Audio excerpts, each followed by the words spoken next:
Right, well, welcome everybody to Thursday Garden Chat. I'm going to keep it short and sweet because I've got what I call a boomerang cold that keeps coming back every 2 months, which is wonderful.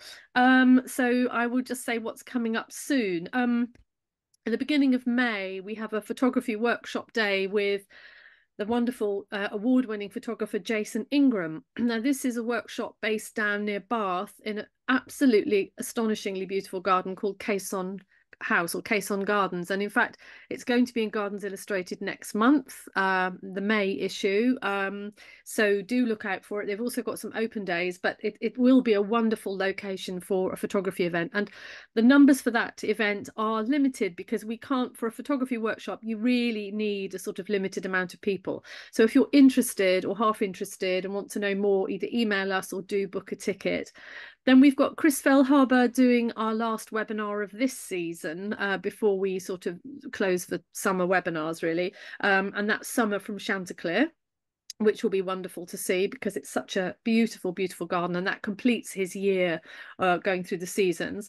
And then our next live event after that is at Surge Hill, and it's our first of 3 workshops at the Plant Library, Tom and Sue Stuart Smith's home up in Hertfordshire. The most fantastic living library collection of plants, which is going to be a brilliant place for a workshop. So we have 3 scheduled throughout the coming months, and the first one is in May. I'm going to hand over to my partner in crime, Dr. Noel Kingsbury. Thank you, Annie. Thank you. And I do hope you get over that cold. I do too. Haven't you? Yes. Well, this evening we are going to eastern Ukraine, to the city of Kharkiv, to meet Alla Olkhovska, who I first came across because somebody told me about her website, which was selling seed of Clematis species. Now, both Annie and myself have taught in Ukraine, but we didn't get beyond the city limits of Kyiv. And you were there in the winter as well, I think, Annie, weren't you? Yeah, you're silent, Annie. Sorry, I was there in November. Yes, it was pretty chilly and quite snowy. I was there in December. But like a lot of Eastern Europe, Ukraine has had a real explosion of interest in gardening and garden design since independence. And that enthusiasm for gardening has not necessarily diminished during the current conflict.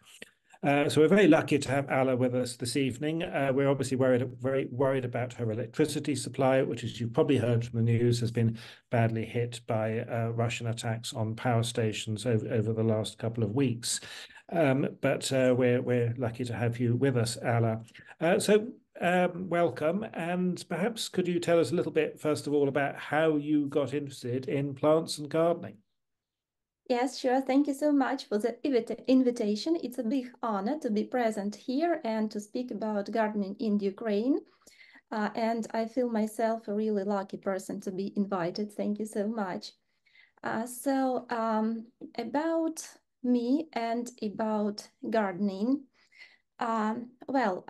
Actually, I do not know why, but I was interested in growing plants, in generally, since the very childhood.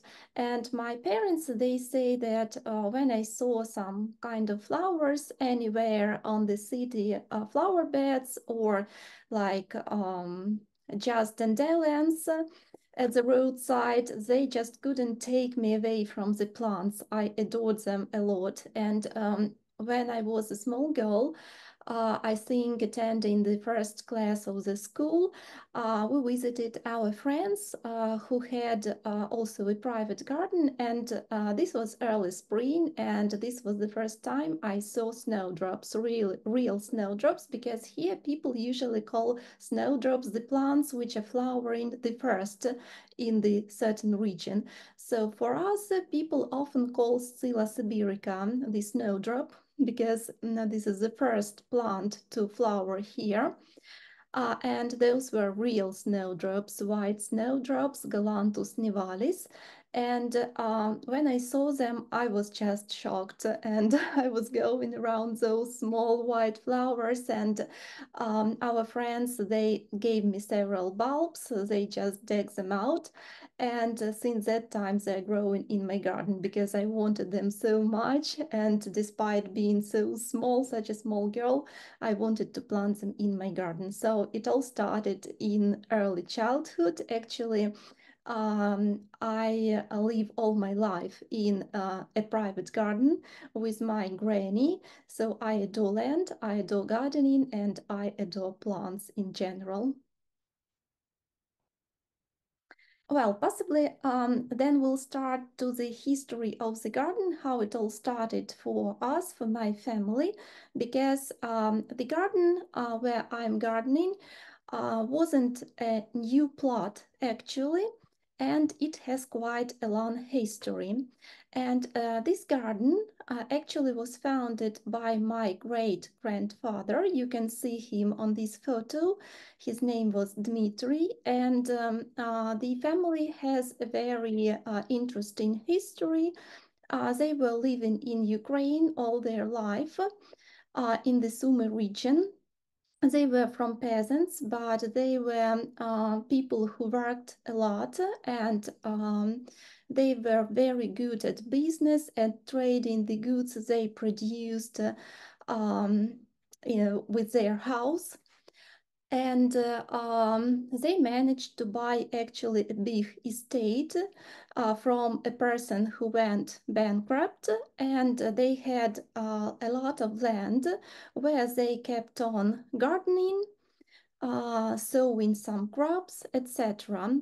That was yet before the revolution of 1917.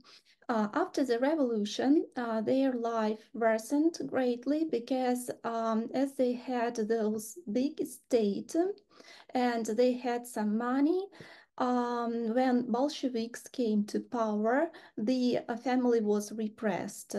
So they were deprived of the estate, of all the funds they actually had, and my great-grandfather and his family was sent to the exile in Siberia. And actually my grandmother, she was born in Siberia, in the exile.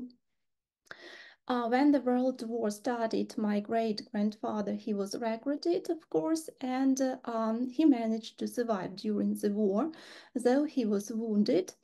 And after the war, his exile was reviewed, and finally the family was allowed to return to Ukraine. When he came to Ukraine, actually he received this plot and he decided to make a garden because they were people who worked on the land actually all the time, all their lives, and he couldn't imagine his life without a plot and without a garden. So he built his own house and he created that garden. His passion actually was orchard. He was interested in some fruit trees, especially in apples, and it was an apple orchard actually. He had lots of varieties, and as he was a very interested person, it was his big hobby. So he tried to swap with other gardeners, and somehow he even managed to swap with foreign gardeners, and he had the best varieties of apples which existed at the moment. The garden, every time he had harvest in the autumn, and actually, you know that in the Soviet Union, deficits were a very, very common thing. So you couldn't just go to the shop and buy anything you want. And his aim was to supply his family with fresh fruit, with fresh apples. Also, he had some pears and other fruit plants. But he also had excesses which he used to sell, and in this way to support his family. He took care of the garden till his death, and then my granny became the main person in the garden. She tried to keep on gardening, but it was quite difficult for her to maintain all those trees, which became really huge over the years. But still, she did what she could actually. And those apple trees, they helped a lot to the family in the beginning of 1990s when perestroika started in the country. Then the Soviet Union broke down, which was a real tragedy for the people because it was a huge economic disaster. People just didn't have what to eat, including our family. Those were extremely difficult times, and my granny, she used to sell apples, and in this way she supported the family during the early years of the independence, which were really, really hard actually for everyone in the country. So she tried to keep the garden in order as she could, and she used to sell the apples and to support the family. At those times, I was a very small girl, and but still, I tried to help her in some little way. I helped to collect apples, also to take care of them. We have several basements in the house, and one of the basements was made by my great grandfather for apples because they were stored there very, very well. That basement wasn't frozen in winter, and the conditions were just optimal for storing all the apples he had. And actually, when I started gardening, the garden looked like this. So we had just huge, enormously huge apple trees. And with the years, as they didn't receive the care they actually needed, because unfortunately, the great-grandfather passed away. He passed away yet before my birth. They turned into those huge trees, and actually they were already half dried out. And they were dangerous because some big branches, they kept falling to the ground, and something should be done about that. At that moment, I found my future husband, and it turned out that he adored gardening as well. So together with my husband, we decided to make some changes, but I wasn't that interested in growing apples or some fruit trees, and I was rather interested in decorative plants, and I wanted to try growing something beautiful to make the garden bright, interesting, in order to enjoy the flowers all the time. Actually, my aim was to have flowers starting from the beginning of spring and till the end of the autumn, so till the first frosts. Well, my first gardening attempts, they were quite poor. As you can understand, I think every gardener who starts gardening passes all those stages. So here you can see how the garden looked. So it was quite empty because I didn't have this big amount of decorative plants at the moment. My first flower beds, they looked like this. So just several plants planted on a distance, and that's it. But I was trying to do my best, so I kept working in the garden, and I kept planting various plants. And of course, as every gardener who started doing that, I had lots of mistakes. So some plants died, some managed to survive, but I was gaining this experience with all those years and with all those plants planted in the garden. It was very interesting, very exciting. And finally, with the passing of the years, the garden site started to improve.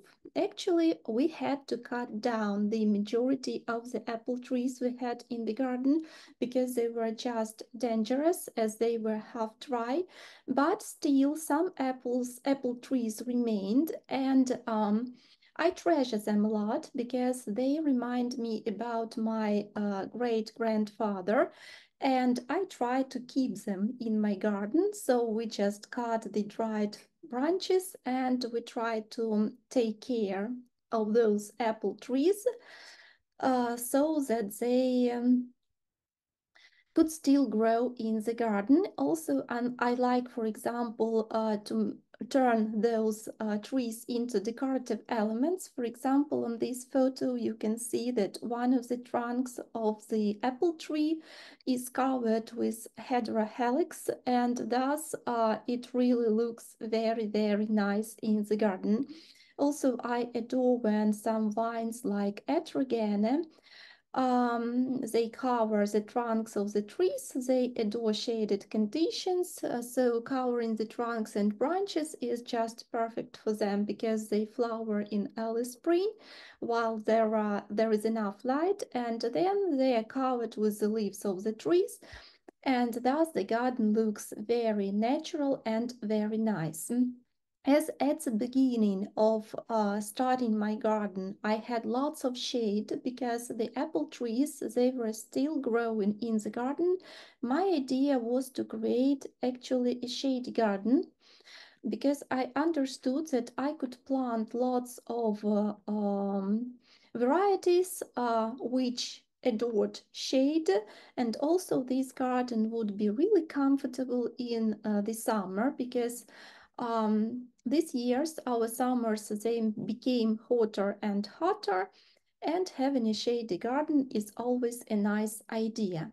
But as the years passed and I had less apple trees, I also had some sunny spots where I could plant varieties which preferred sun, such as my Clematis collection, because most of Clematis plants, they adore sunny spots.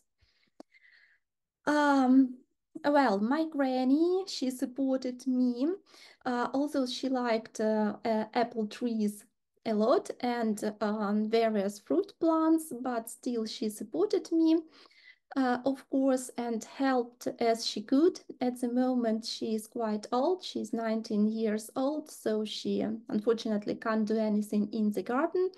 But when she's able to go out, she usually enjoys my plants, and she always asks me what is flowering here because she can't remember all the names of the plants I grow because they're quite tricky, and she is always surprised. So I'm very grateful to her and to her support that despite that I changed our gardening traditions, I still receive this support from my loved ones. Well, and now we will speak a little bit about the events that were happening here. Well, before the war, the garden was already quite nice, and I had quite a lot of experience. We were gardening together with my husband, and we did it with pleasure. Then the COVID pandemic started here. It was back in 2019. But actually, my husband and me, we caught this disease only in autumn 2021, right before the war. So it was the end of November, and my husband didn't feel well at that moment, but it all looked like a regular fever. So actually, we didn't think about something bad, and we addressed our doctor who prescribed some treatment, but when he lost his taste, we understood that it was COVID, and his state started to worsen actually with every day. And finally, he was taken to the hospital.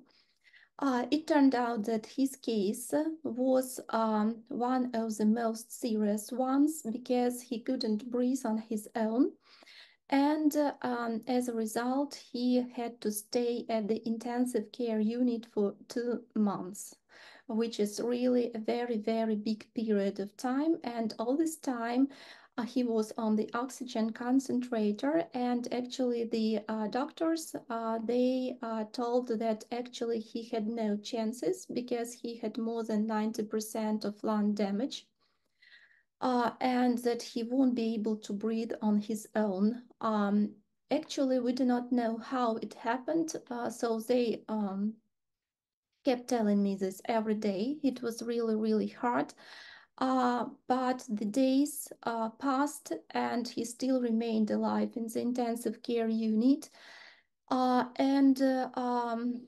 2 months, his situation improved a little bit, and the doctors were able to lessen the amount of oxygen he received daily, which was a good sign. So after 2 months in the intensive care unit, finally he was released home. But actually, at that moment, he couldn't walk on his own because he had a muscle atrophy due to the long treatment, because he didn't move for 2 months, and also he still couldn't breathe completely on his own. So we were given the oxygen concentrator, and here you can see Vitaly at home. So he was still on the oxygen concentrator, and we had to hire a rehabilitation specialist with whom they started to learn to walk from the very beginning. And my husband, he was taken to hospital in November 2021, and he was released home in the end of January 2022. And in February, actually, the war started. So in the end of February, the war started. And this was the state of my husband when the war actually started. People here started to flee from the city, but we couldn't do anything because he didn't breathe and he didn't walk. And also I have Granny. She has a pacemaker, and she barely moves around the house, and we just weren't able to live, unfortunately. The beginning of the war was really terrible because we heard explosions the very morning it started. The city was bombed, and some of the explosions, they were extremely close, so our windows shook, and actually we were lucky that they remained in places, so it was very, very, very difficult time. And actually I still can't understand how we managed to survive. Actually, I didn't have any desire to do anything. I was shocked, I was stressed, and so I had a small account in Instagram. I didn't post anything while Vitaly was ill because I was too shocked and stressed, and actually I had to go to the hospital every time. The medical system in Ukraine is very, very different from the developed countries, because here, for example, we do not have insurance medicine. Actually, the authorities promised to introduce it as in the developed countries, but it wasn't done actually. And so in order to treat your loved ones, you have to come to the hospital every day, and like they're giving you as a list of medicines you have to buy. They are extremely expensive, so but if you buy them, so you will have the treatment. If no, you won't have treatment because hospitals just do not have medicines. So it was really, really difficult. And when the war started, I was even more shocked, and I didn't know what to do because I understood that we couldn't leave the city. It was just impossible, taking into account everything happening in the family. Actually, Vitaly was the person who supported me a lot because he insisted that I should keep living, that I should keep posting, and that I should post something and tell people about what was actually happening. It was him who insisted, and I made the first posts on my Instagram, and they were met very, very warmly by the followers. I described the situation which was happening in the family, in the country, And actually, by that time, I already had my small catalogs of seeds. Why I had them? Because I was asked by the gardeners who saw my pictures, my collections of the plants, and they wanted the same plants in their garden, and they kept asking me about the seeds all the time. And first, I used to swap the seeds with the gardeners. I have lots of plants in my garden which I grew from seeds. I really enjoy doing this. And then I decided why not? If they were asking, I decided to make small catalogs, and they were intended for a small amount of gardeners. And they used to make orders for these seeds, and every year I actually packed some number of seeds for the gardeners. Vitaly had that idea, so he said, why not share your catalogs? Actually, I didn't believe that it would help in any way, but I decided to share, and the catalogs, they were met very, very warmly.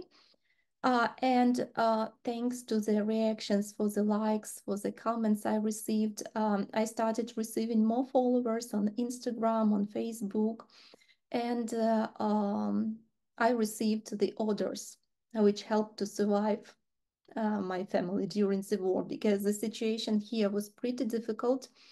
The humanitarian help was coming from other countries, but we had lots of cases when people queued for humanitarian aid, and the queues were just enormous here. And the queue was shot actually from the artillery. Lots of people were killed. We had a number of these cases, and actually we were afraid to go to queue for the humanitarian assistance. And you have to eat something, because everything was closed here when the war started. And after the treatment of the husband, I had a very big loan in my bank, because I didn't have money to buy the medicines for him, and I had to take loans constantly. And the banks were closed too, so we weren't able, and the loans also were closed with the coming of the war, so we just didn't have money even to buy food. It were just terrible. But then the orders started helping us a lot. And this is how it all started. And now a little bit about the main plants of my garden and why I decided to grow lots of them. So first of all, I have lots of clematis in my garden. Why clematis? When I planted the first clematis in my garden, they really impressed me. First of all, they were very abundant, so lots of flowers. And when I started learning the topic, learning the genus of Clematis, I found out that there were lots of varieties. The genus is just huge, and that the varieties, they were very, very different actually.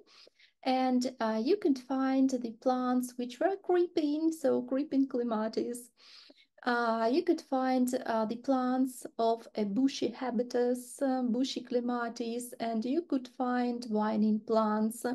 Also, they were flowering at different periods, so heterogena group flowers very, very early. For example, at the moment, we're in the middle of April, and there are lots of buds on the heterogena clematis. Then the third group starts flowering, the second group starts flowering, and also I have lots of autumn varieties, and actually the flowering of my clematis collection starts in April and finishes with the first frosts. Which is really, really impressive. Anytime you come to the garden, actually you can find a clematis flowering there. So it's just amazing. Also, as most of clematis are actually vining plants, I thought that it was a very good idea, because as a starter gardener, I began growing lots of various plants and I just couldn't stop. I planted everything, and the space in my garden actually finished quite quickly because the plot isn't too big.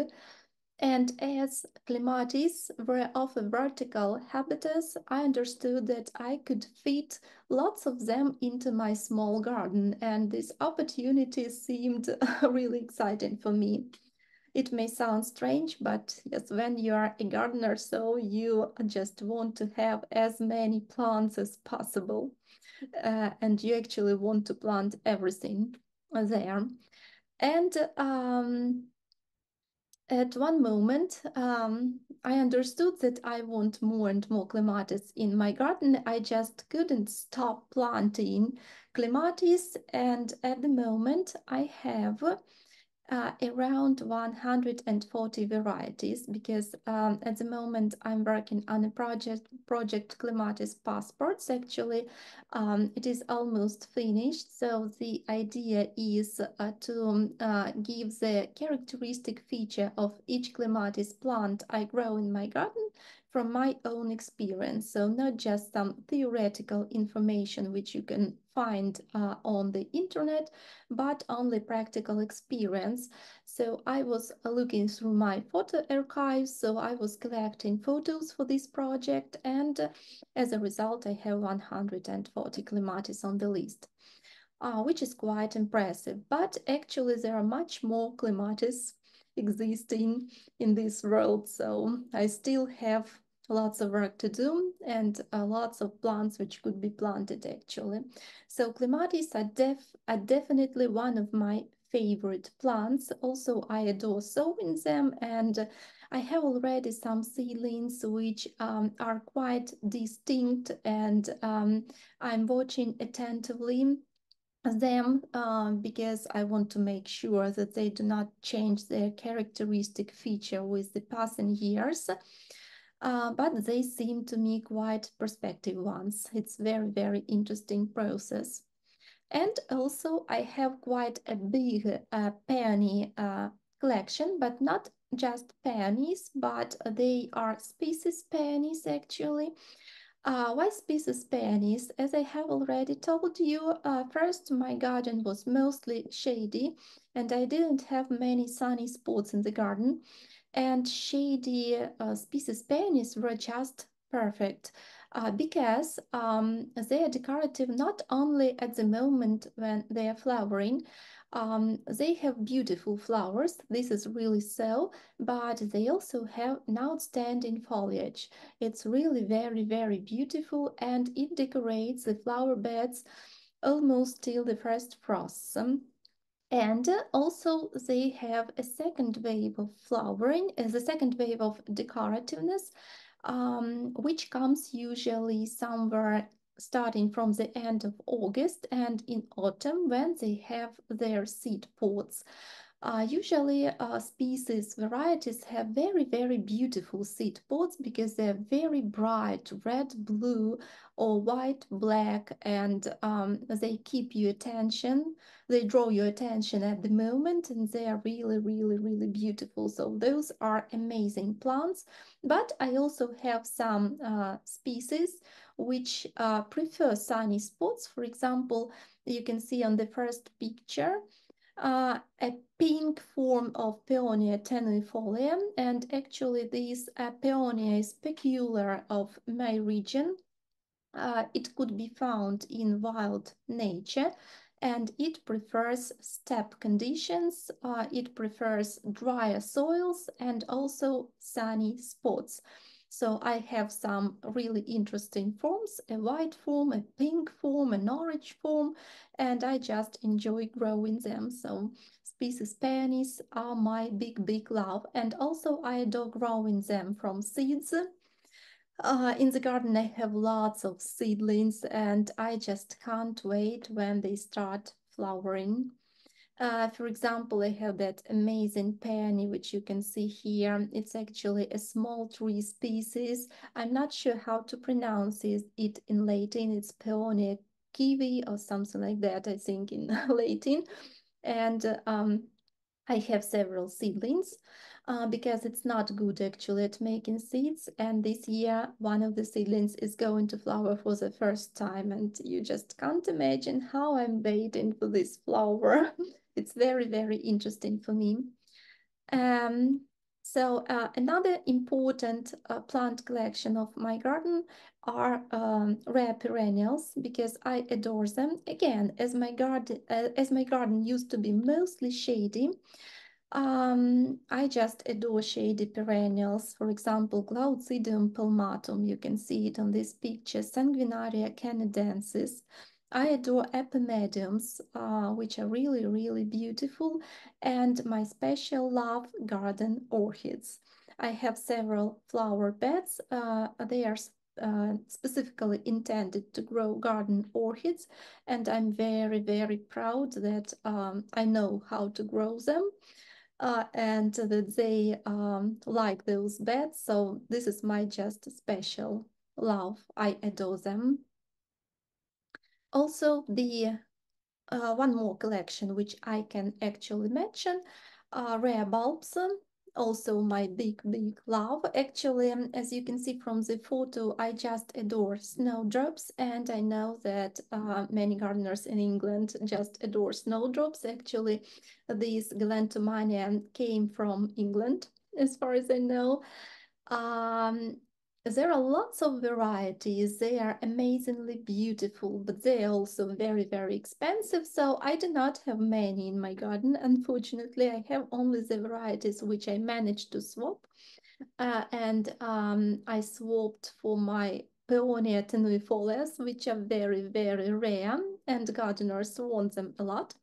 So what I managed to swap, I have in my garden, and I'm very proud of it. I adore also erythroniums and other bulbous plants. So these are my main plant collection: Clematis, species peonies, rare perennials, and rare bulbs. At the moment, I have my catalog, actually two catalogs. The first catalog is Clematis seeds and some other plants, because very often the gardeners also request me to gather the seeds of some plants, and I try to do it actually. I want to open it. It's almost ready to be opened for this year. Also, I have my peony seeds catalog, and unfortunately, I do not have many seeds of peonies, and they sell out very, very quickly, especially Peonia tenuifolias, because everyone adores them. But still, I will have some this year too. As I'm a very keen Clematis grower, I wrote my own ebook devoted to growing Clematis, and I received lots of positive reviews. Also, as we cooperated with Erin from the Floret Flower Farm, she liked this ebook a lot, and now this ebook is being sold from the Floret official site, which is just a very, very, very, very big honor for me. What else? Also, I have various accounts in my social media. I have an Instagram account, a Facebook account, also a small YouTube account. Hopefully, I will be able to develop it because the garden videos are quite popular. Also, I decided to make my accounts kind of international, so I keep them English. And the latest video on my YouTube channel is in English as well. Also, I have my Patreon account. It's also quite popular. I share the facts about my life, about gardening in the war zone. I'm sharing what is happening here, also garden tips, photography, and regularly share my screensavers and posters. So the users can download them and can, for example, print in order to decorate their house or something like that. So I'm very happy when someone joins my social media, no matter what social media they actually are. And a little bit about our local flora. Actually, I adore local flora, and before the war, one of my hobbies was to visit local forest in order to make plant selections. What is growing here? Actually, the first flower here is a Scilla siberica. You can see it on this screenshot on this slide, and actually it's very, very interesting to research Scilla sibiricas because sometimes they can be variable, and it's very, very interesting. I explored our local forest, and I can say that in some forests, the populations of Scilla sibirica, they were extremely homogeneous, and they were actually blue because the main color is just pure blue, bright blue color. But some populations had variations. Actually, I do not know the factors which influence this. So one forest just homogeneous blue populations, and that's all. So you can walk days and you won't find a single specimen which would differ from others. While in some places you can find some plants with varying feature and quite easily. And on this screenshot, you can see one of the most successful finds. This is a blue-white form of Scilla sibirica, also an interesting purple form. I also like the way the petals, actually the petals it has, because they look like the flower of erythronium a little bit, and I'm watching this specimen very attentively, and from year to year the petals look like this, and I think that this is a very, very good sign. Also, they can be light blue, they can be white. Also, I have some pinkish specimen, and it was a very, very interesting work. A disadvantage is that the period of flowering of this Scilla is very, very short. So every year you are very, very limited. So within a week, you should explore as many local forests as you can. Otherwise, the flowering will be over and you won't be able to find anything. So I used to search the local forest, but unfortunately when the war started, it's not possible because now the forests here are mined, and it's extremely dangerous even to come close to the forests, and you can't visit them anymore, unfortunately. As for other flora we have in our region, we also have Peonia tenuifolia.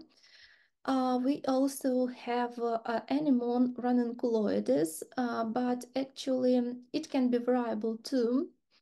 But I had that idea to start the work and to explore anemones, but actually I didn't have enough time. And now when the war started and everything in mind, I do not know when I will be able to return to this work in order to search Scilla sibirica variations and also anemone ranunculoides variations.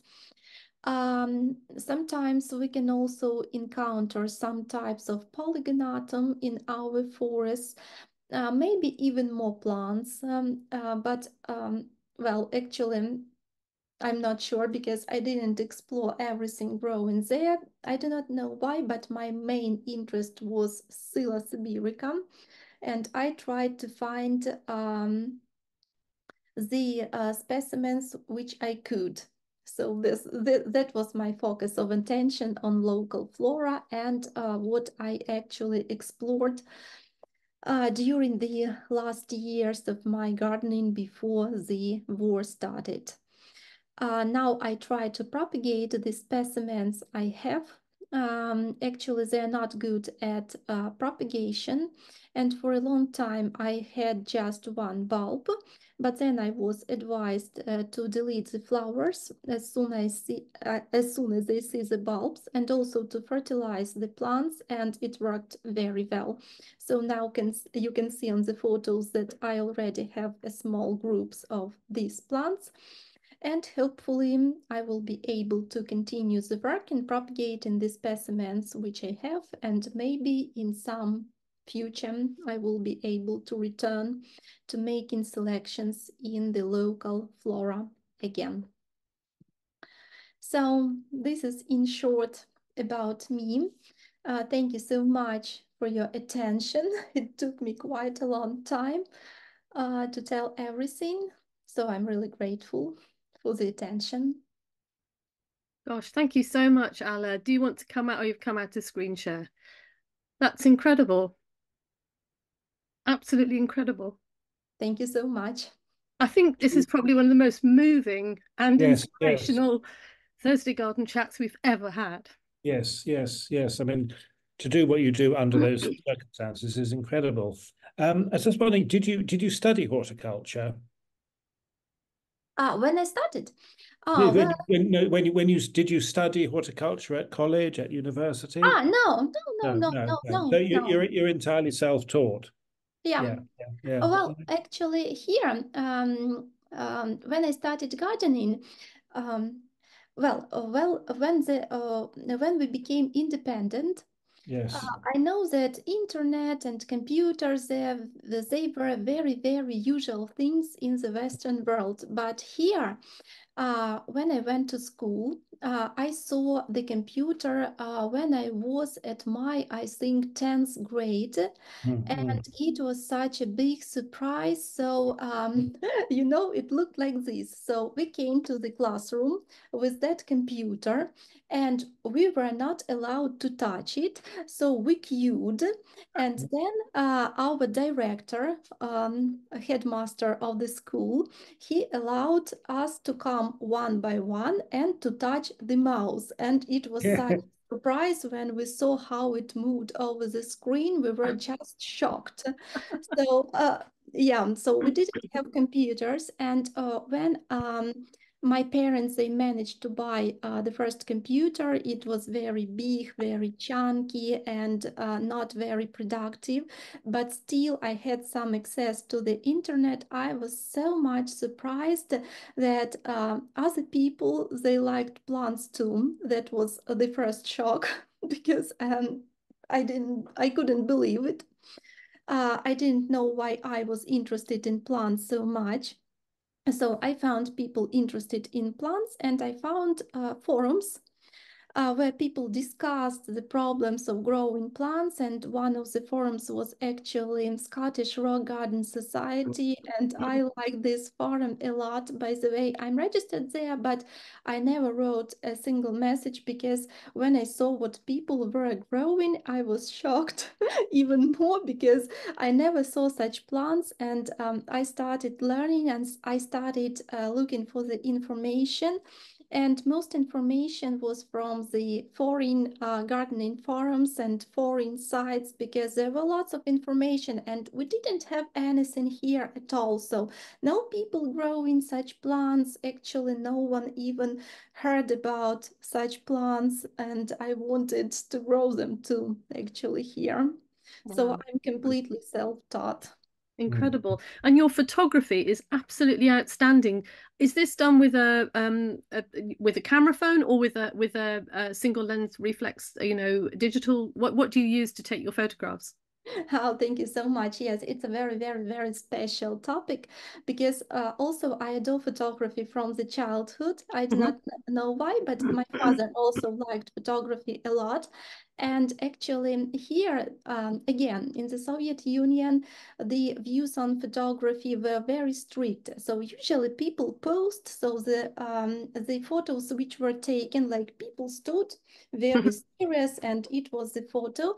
And my father, when I was a small child, he actually had very different views on photography.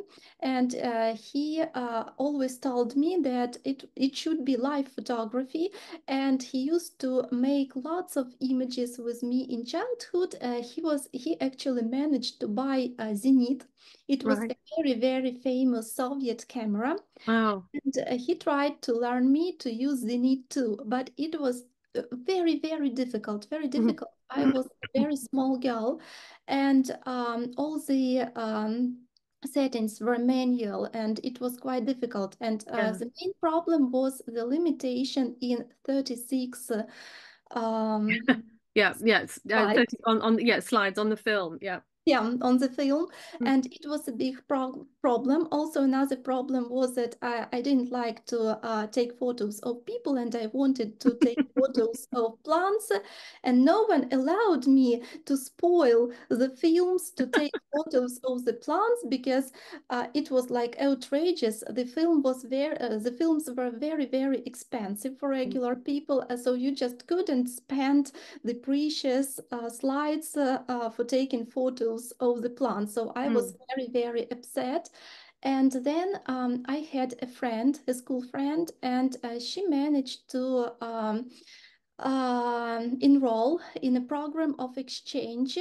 And she visited America, and she lived around half a year with an American family, and they gifted her a digital camera. She came here with a digital camera, and when we saw that camera, we were shocked because it was digital and she could just take photos. And you saw that photo on the screen backwards, and it was a big, big shock. So I dreamt about that camera for many, many, many years, because I understood that you can just film everything you want, because you are not limited anymore with 36 slides. And finally, when I was like 20 plus years old, my father made me a present, and he bought me a cheap point-to-shot camera, but it was digital. Right. And I started taking photos. Finally, I could take photos of the plants. And I started gardening, and I started taking photos, and of course I wanted to share them. So I made my Facebook page, because I learned that the social media existed. And I started sharing photos, and I saw that they were very warmly met, and people wrote that they liked my photos and the way I take them. So I proceeded and proceeded, and they were becoming better and better. And when I married, my husband liked photography too. And at one moment he had the idea that we should take a loan and to buy a better digital camera. And we bought Nikon D 750. How do you call it actually? That's So right. yeah, we took a loan, and we took a micro lens, 105 millimeters. And actually I'm using this equipment till that time.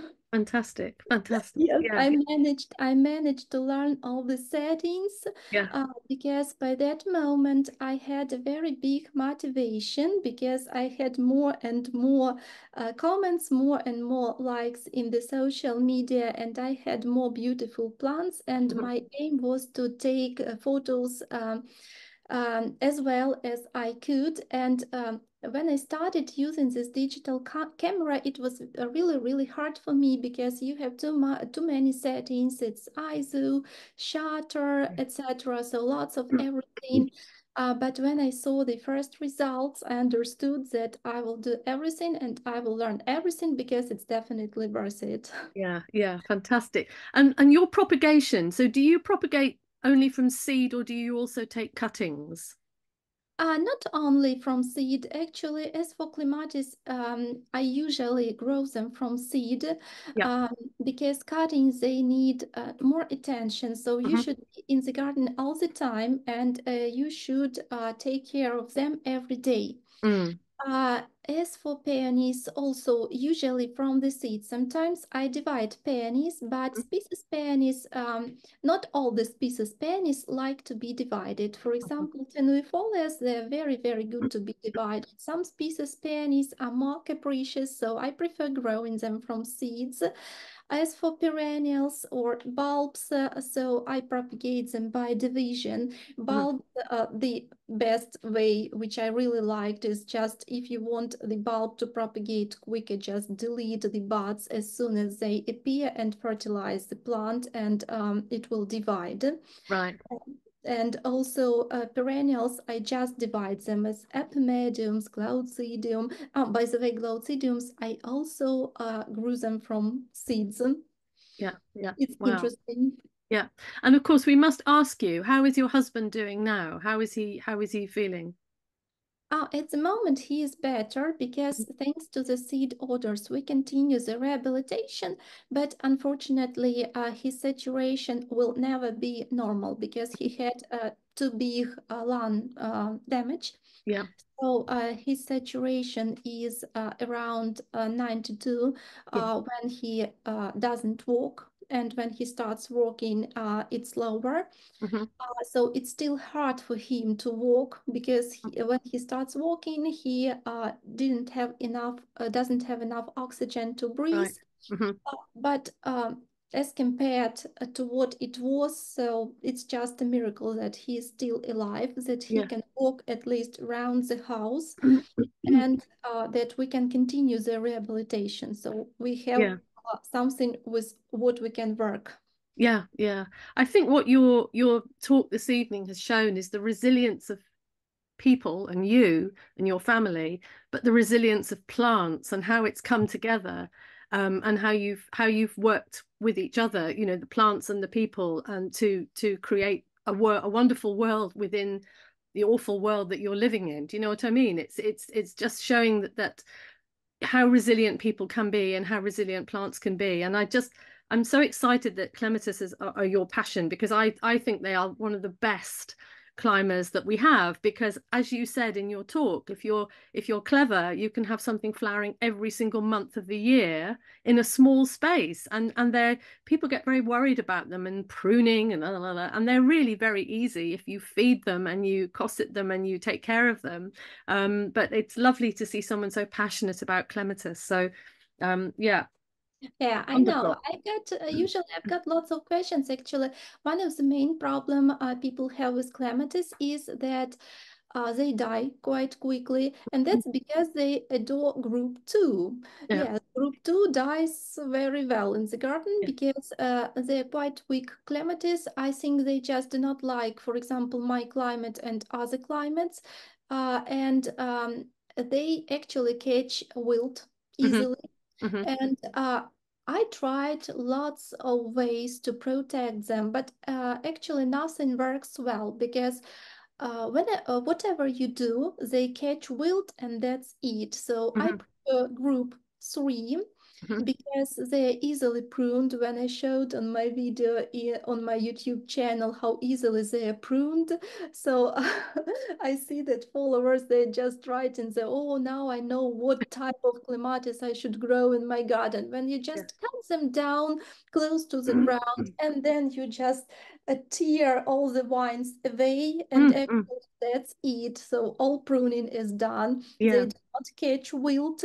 And if you fertilize them, they will be so grateful and so abundant. And just choose clematis of the third group, and you will have flowering constantly. And by Hmm. the way, their flowers are not that small anymore because you can find various plants. Some are really small. They're small, but they're very, very abundant. So Hmm. they take with their abundant flowering. And some are quite decent in size, I would say. So Mm. Mm. choose what you like best.